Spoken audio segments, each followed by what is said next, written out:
નમસ્તે. પાછળના લેક્ચરમાં આપણે સ્વાધ્યાય 4.2 પૂરો કર્યો હતો. આગળ આપણે થિયરી જોઈએ. તો હવે જે થિયરી છે ત્રિકોણનું ક્ષેત્રફળ મેળવવાની છે. ત્રિકોણનું ક્ષેત્રફળ, ત્રિકોણના 3 શિરોબિંદુના માપ આપણને આપેલા હોય. ત્રિકોણ એ બી સી ની અંદર ફોર એક્ઝામ્પલ એ છે x1 y1 હોય, બી છે x2 y2 હોય અને સી છે x3 y3 હોય. તો ત્રિકોણનું ક્ષેત્રફળ બરાબર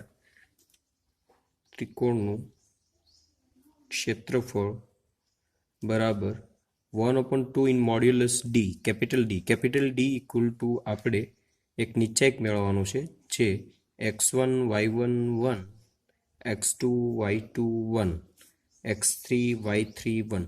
આનો જે ડિટર્મિનેશન મળે એ આપણા માટે કેપિટલ ડી થશે. 1/2 વડે ડિવાઈડ કરી નાખો એટલે આપણને ક્ષેત્રફળનું મૂલ્ય મળે.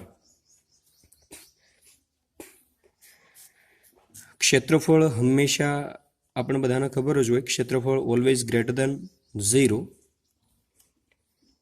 જો ક્ષેત્રફળ આપેલું હોય તમને અને ડીની કિંમત તમને લેવાની કહે તો એ પ્લસ ઓર માઇનસ 2 વાર લેવી પડે. બરોબર, એ આપણે આગળ દાખલો આવશે ત્યારે વધારે સમજશું. ત્યારબાદ સમરેખ હોય એની શરત, જો કેપિટલ ડી ઇક્વલ ટુ 0 મળે તો શિરોબિંદુ એ બી સી સમરેખ છે. એનો મતલબ એવો ક્ષેત્રફળ બને નહીં. જો એનું મૂલ્ય 0 થાય તો એ બિંદુઓ સમરેખ છે એવું તમે કહી શકો. ત્યારબાદ બિંદુ એ x1 y1, બી x2 y2 માંથી પસાર થતી રેખાનું સમીકરણ મેળવવું હોય તો અહીંયા આપેલું છે એ રીતે આપણે મેળવી શકાય. અહીંયા xy1 આ 1 નથી, xy1 x1 y1 1, x2 y2 1 equal to 0. અહીંયા ખાલી x અને y છે અને 1 ઇક્વલ ટુ 0. આ બે બિંદુમાંથી પસાર થતી રેખાનું સમીકરણ છે. આટલી થિયરી આપણા માટે આગળના સ્વાધ્યાય પૂરતી ઇનફ છે. તો આગળ હવે સ્વાધ્યાય જોઈએ. સ્વાધ્યાય 4.4 નાનો અમથો સ્વાધ્યાય છે, સહેલો છે. પેલું રકમ આપી છે કે નીચે આપેલા શિરોબિંદુવાળા ત્રિકોણનું ક્ષેત્રફળ મેળવો. 3 દાખલા છે, કોઈ પણ એક ગણાવું. ફોર એક્ઝામ્પલ આપણે ત્રીજો લઈએ દાખલો. પેલા 2 હોમવર્કમાં 1 and 2 ઇન હોમવર્ક. શિરોબિંદુ કયા કયા આપેલા છે આપણને? -2 -3, 3 2 અને -1 -8. તો સૌપ્રથમ આપણે કેપિટલ ડી મેળવી લઈએ. કેપિટલ ડી ઇક્વલ ટુ શું આવશે? -2 -3 1. ઉપર જે આપણે થિયરીમાં હોય એ પ્રમાણે કામ લઈએ. 3 2 1 -1 -8 1 આપણા માટે કેપિટલ ડી છે. આ નીચે એકનું મૂલ્ય આપણે મેળવવું હોય તો મેળવી લઈએ. -2 આ બેનો ક્રોસ ગુણાકાર 2 -+8 -+3 કેમ કે સૂત્રના માઇનસ ઓલરેડી એ માઇનસ છે. 3 -+1 +1 ઇન મોડ્યુલસ ઇન કાઉન્સ અને મલ્ટિપ્લિકેશન કરો -24 + 2 ઇક્વલ ટુ, અને સિમ્પ્લિફાઈ કરીએ તો કેટલા આવશે? -2 multiply with 10 +3 multiply with 4 +1 multiply with -22, -20 + 12 -22 equal to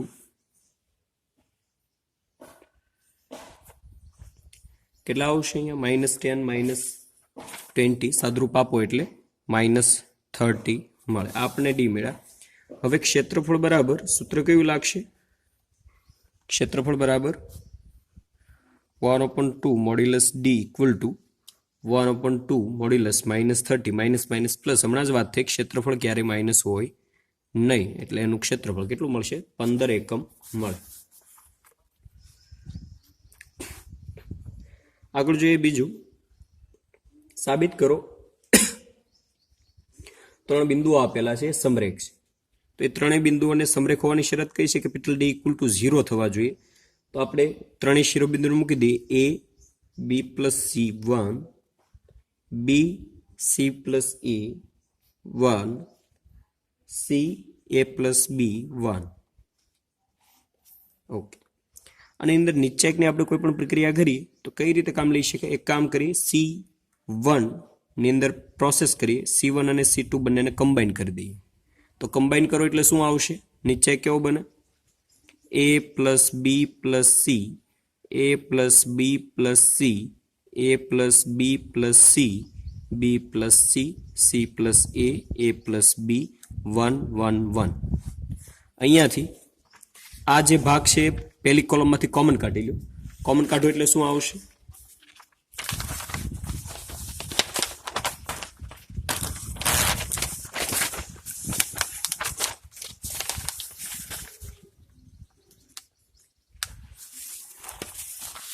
પહેલી કોલમ છે એમાંથી કોમન કાઢો તો કેટલા મળશે?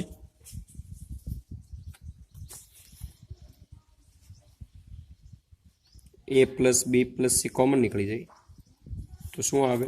1 1 1, બી પ્લસ સી, સી પ્લસ એ,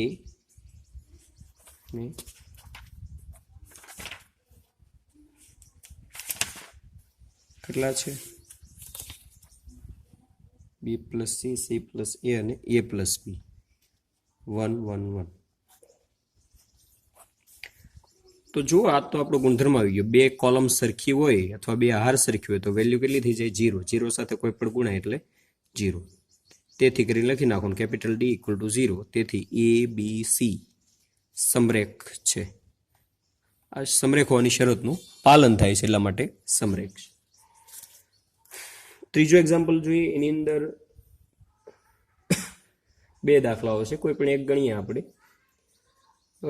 શિરોબિંદુ વાળા ત્રિકોણનું ક્ષેત્રફળ 4 ચોરસ એકમ હોય તો કેનું મૂલ્ય મેળવો. આપણે કેનું મૂલ્ય મેળવવાનું છે. હું બીજો દાખલો ગણું. પહેલો તમારા હોમવર્કમાં છે. બીજો દાખલો આપણે ગણીએ તો એની અંદર કેપિટલ ડી પેલા મેળવી લેવાનું. શું આવશે? -2 0 1 0 4 1 0 K1. શું આવશે? -2. પેલી કોલમ લઈ લઈએ આપણે, બરોબર? કેમ કે જ્યાં વધારે 0 હોય એક કોલમ અથવા રો લઈ લેવાનું એટલે કામ સહેલું બને. પેલી રો આ કોલમ લઈએ તો આ બે તો 0 છે, ખાલી આનું કામ આવશે અહીંયા 4 - K. ઓકે.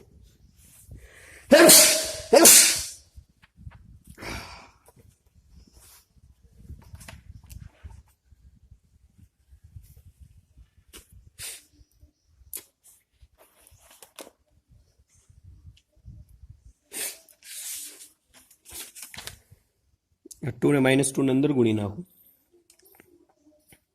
-8 + K.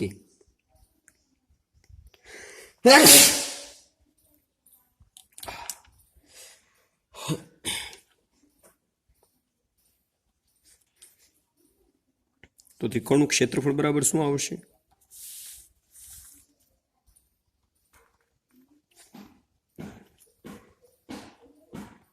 ક્ષેત્રફળ આપણે આપેલું છે 4 એકમ.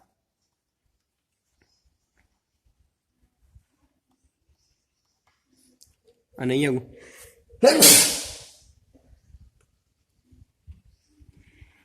આ તમે આગળ ગણો.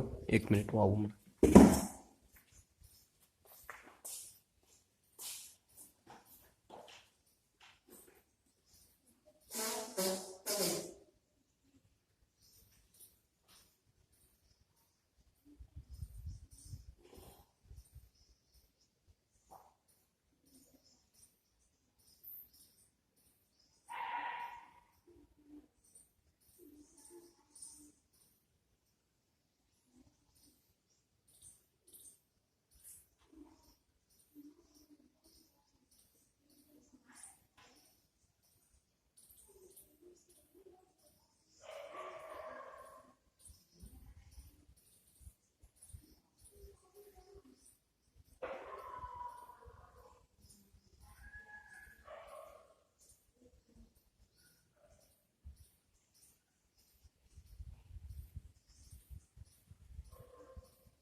અહીંયા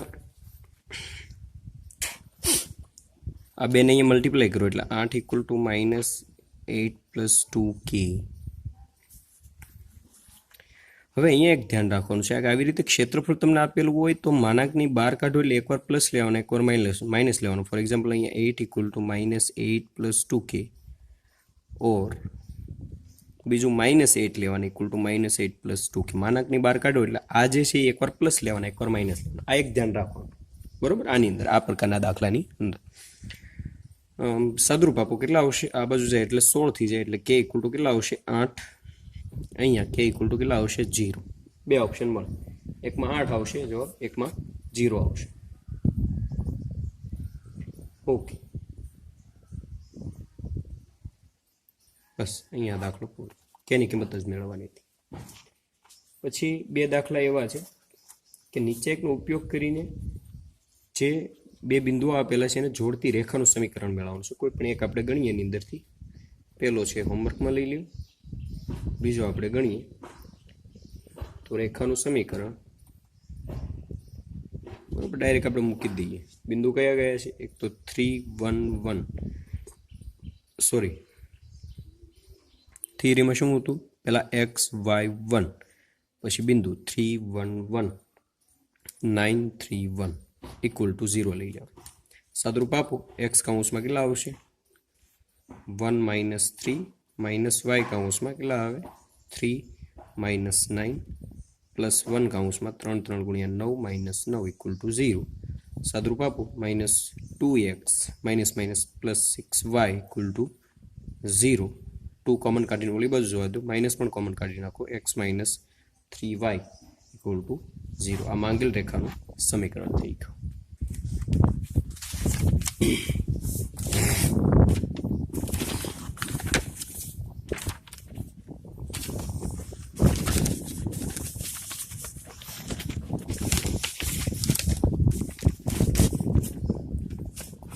હવે જે આગળનો દાખલો છે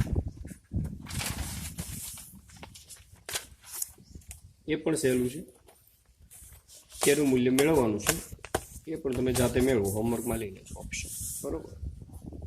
પાંચમો દાખલો હોમવર્ક હમણાં જ આપણે ગણાવ્યો છે. એકવાર પ્લસ લેવાના એકવાર માઇનસ લેવાના, એક પદ્ધતિ એપ્લાય કરવાની છે. આગળ જોઈએ હવે પછી આ સ્વાધ્યાય પૂરું. થિયરી છે ઉપનિચયક અને સહવ્યુહ.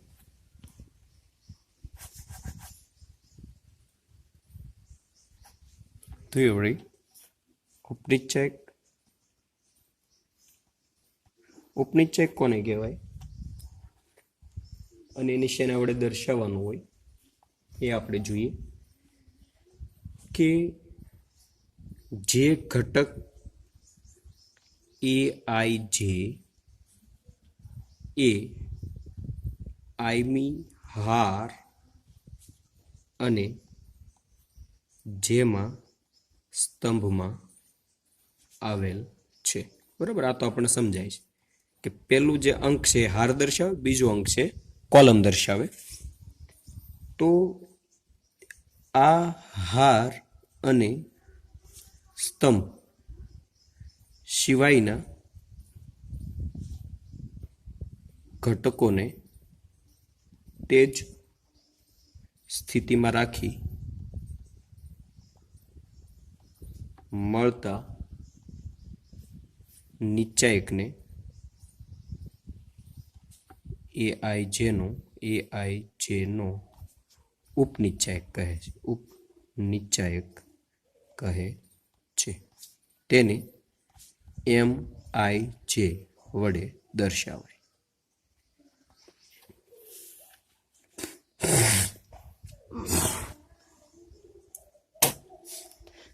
કહેવાનો મતલબ એવો છે, ફોર એક્ઝામ્પલ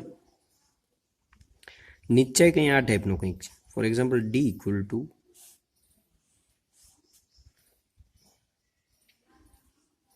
આપણે કંઈક અલગ લઈએ, અંક લઈ લઈએ 3 2 1 1 5 9 7 3 4 આવું કંઈક નિચયક છે. તો 3નો ઉપનિચયક કઈ રીતે મેળવશું? બરાબર. આ 3 જે હાર અને કોલમમાં છે એની સિવાયના જે આ 4 ઘટકો છે ને એમને મૂકી દેવાના 5 9 3 4 આ એનો ઉપનિશ્ચયક થઈ ગયો. પછી તમને એમ થાય કે મારા આ 9 છે એનો ઉપનિશ્ચયક મેળવવો છે. ફોર એક્ઝામ્પલ આપણે 5 નો ઉપનિશ્ચયક મેળવો તો 5 નો ઉપનિશ્ચયક આ એક્ઝામ્પલ ખાલી ઉદાહરણ છે ભાઈ સમજવા માટે છે. ઉપનિશ્ચયક બરાબર શું આવશે? આ જે હાર અને આ કોલમ છે એની સિવાયના ઘટકો કયા છે? 3 1 3 1 7 4 7 4 આ એનો ઉપનિશ્ચયક થઈ ગયો. બસ આ એક સમજવાનું છે. પછી એની અંદર આવે છે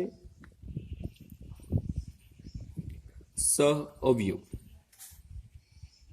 બરાબર. સહઅવયવ કઈ રીતે મેળવવાનો? તો ઉપનિશ્ચયકને એ આઈ જે ના ઉપનિશ્ચયકને -1 - i + j વડે ગુણતા ઉપનિશ્ચયક મળે. તેને કેપિટલ AIJ વડે દર્શાવાય. તો કેપિટલ AIJ બરાબર શું થાય? -1 - i + j into capital MIJ. આ ઉપનિશ્ચયકને આના વડે ગુણી નાખો એટલે સહઅવયવ મળે. દાખલા તરીકે અહીંયા આપણે વાત કરીએ તો આ 3 છે એનો આ ઉપનિશ્ચયક છે. સહઅવયવ મેળવવો હોય તો શું કરવાનું? સહઅવયવ બરાબર શું આવે? -1 આ 3 છે કઈ હાર અને કઈ કોલમમાં છે? પહેલી હાર અને પહેલી કોલમમાં છે એટલે 1 + 1. પછી આ મૂલ્ય અહીંયા મૂકી દેવાનું. 5 છે એનો ઉપનિશ્ચયક છે એનો સહઅવયવ મેળવવો હોય તો શું કરવાનું? -1 કઈ હારમાં છે? બીજી હારમાં છે, બીજી કોલમમાં છે એટલે 2 + 2. અહીંયા ભાગ આખો મૂકી દેવાનો એટલે એનો સહઅવયવ થઈ ગયો. બસ આટલું સહેલું છે.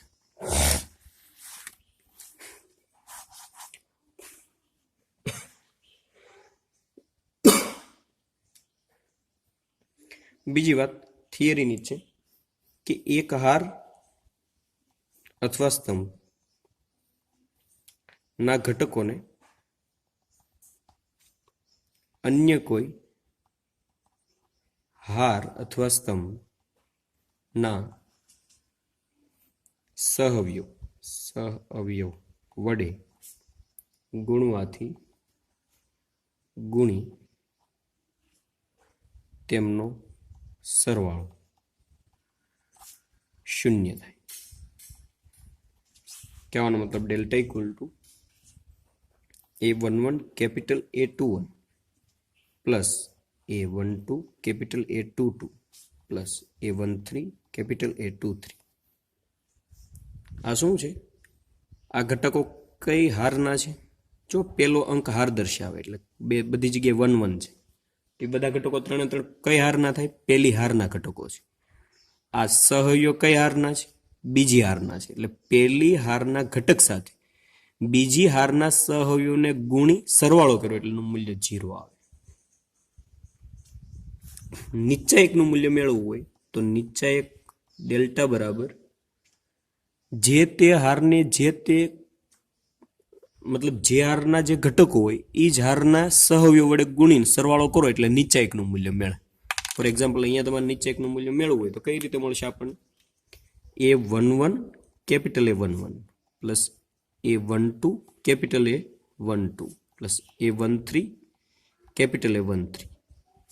એવી રીતે તમારે નિશ્ચયકનું મૂલ્ય આનાથી મેળવી શકાય. A21 capital A21 plus A22 capital A22 plus A23 capital A23. કહેવાનો મતલબ જે ઘટક હોય એ જ ઘટકના સહઅવયવ વડે ગુણી નાખવાના અને સરવાળો કરી નાખવાનો. કોઈ પણ એક હાર લઈ લેવાની અથવા કોઈ પણ એક કોલમ લઈ શકો. આવી રીતે પ્રોસેસ કરો એટલે તમને નિશ્ચયકનું મૂલ્ય મળી જાય. બસ આ થિયરી થઈ. હવે પછીના જે આપણો આગળનો લેક્ચર હશે એની અંદર આપણે સ્વાધ્યાય 4.4 લઈશું. તમને જે હોમવર્કમાં દાખલા આપ્યા છે હોમવર્કના દાખલા ગણજો. આ થિયરી છે ખાસ સમજવાની છે અને આવા દાખલા પૂછાય છે. ખાસ કરીને જે આપણે આગળના જે ક્ષેત્રફળના દાખલા હતા બરોબર, જે આ પાછળ આપણે હમણાં આગળ તમે જોયું કે જે ક્ષેત્રફળના બધા દાખલા છે એ બહુ કામના છે. ખાસ કરીને ઓપ્શનમાં પૂછાય છે. બરાબર, ઘણીવાર ઉતાવળમાં આપણે પ્લસ લઈ લઈએ. માના કાઢો ત્યારે પ્લસ માઇનસ લેવાનું ભૂલવાનું નથી અને આ દાખલા યાદ રાખવાના. મતલબ કે સમજવાના. પછી આ સમરેખ હોવાની શરત છે, યાદ રાખજો સમરેખ હોવાની શરત આ એક આવી છે. પછી રેખાનું સમીકરણ. આ 3 દાખલા એક જ સ્વાધ્યાયમાં બહુ સરસ 3 દાખલા છે. એક તો ક્ષેત્રફળ મેળવવું, બરોબર, એક દાખલો કયો છે ક્ષેત્રફળ મેળવવું. પછી બીજો છે સમરેખ હોવાની શરત. પછી ક્ષેત્રફળ આપેલું હોય અને કે મેળવવું, બરોબર. અહીંયા આપણે દાખલો છે એના જેવો. અને ચોથો દાખલો છે રેખાનું સમીકરણ. બહુ સ્પષ્ટ અલગ તરી એવા 4 દાખલાનો સ્વાધ્યાય બનેલો છે અને બહુ જ મહત્વના દાખલા છે.